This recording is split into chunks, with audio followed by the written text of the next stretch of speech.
114 now.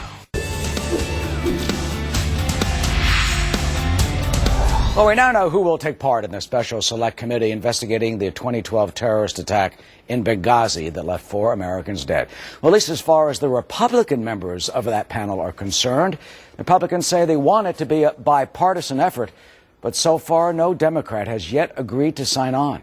House Minority Leader Nancy Pelosi bluntly dismissing the panel, in her words, as politics. Either people have gotten tired of Benghazi or they never knew about it in the first place.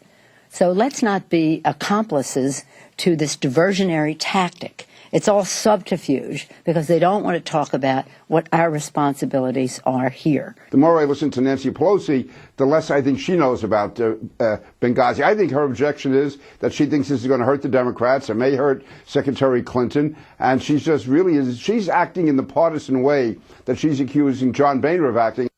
So is the panel a diversionary tactic? Ron Bonjean is a former communications director to former House Speaker, Republican Dennis Hastert.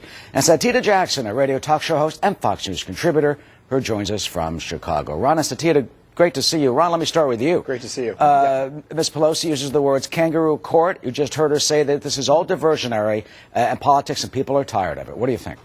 Well, what's diversionary is Nancy Pelosi's, looking like she's not going to seat Democrats on the panel, and what they're doing is obstructing the investigation. And by basically saying that this is a kangaroo court, she's trying to distract people from the fact that they are going to obstruct they do not want to participate in what's going on. They're very worried about finding out the facts. I mean, we just found out that a White House staffer was involved in a cover-up by convincing Susan Rice to talk about the anti-Muslim video and to stay away from bad administration policy when it came to the Benghazi. You're talking about the Ben So I think Rhodes they're email. really worried about what's going to happen here. All right, Satita, do you think the Democrats are worried about what this panel could find? It's all part of a cover-up?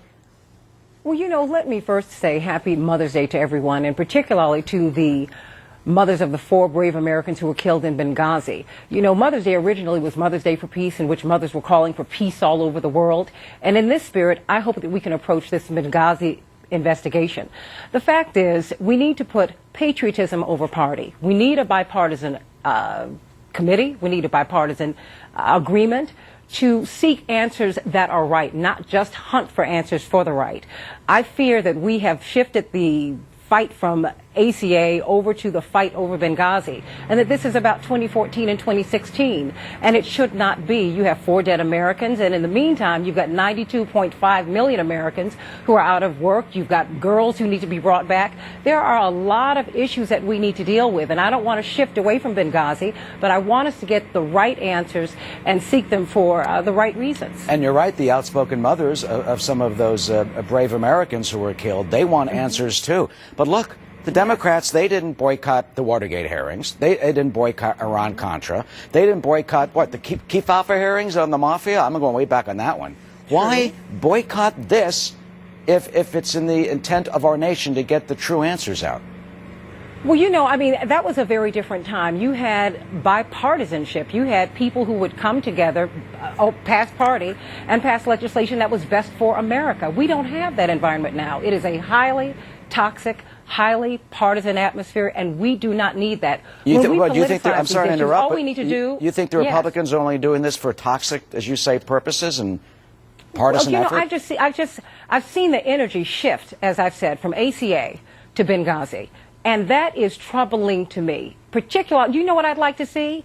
A hearing on 92.5 million Americans who do not have jobs. Well, that's another issue. I totally understand that. No, but that's a very, very real issue. 100 million Americans are not eating, and that's not something that we're going to have hearings about? Come on. Well, you got a lot of members of Congress, and they can do that too. But, Ron, do you think Satita has a point? But they're not. No, I think the Democrats are completely playing politics. They're worried about protecting Hillary Clinton should she run in 2016.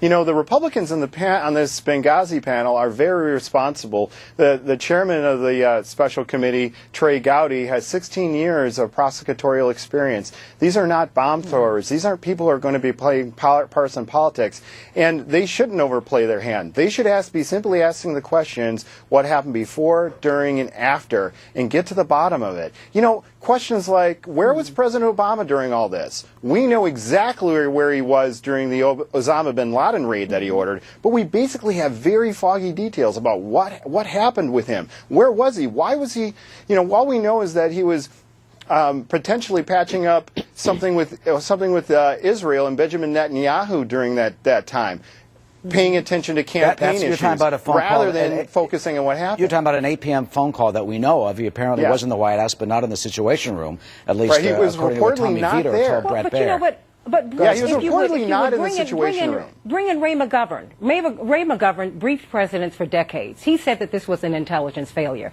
This was a consulate. It became a diplomatic facility. What does all of that mean? I don't mind asking these questions. I'm not afraid of asking the hard questions. But you know what? You've got to detoxify the atmosphere so that I can trust the answers. But that's what the Democrats are doing. No, but you know what? This is not about Democrats or Republicans. This is about American people getting the answers. All right, Ron, last word.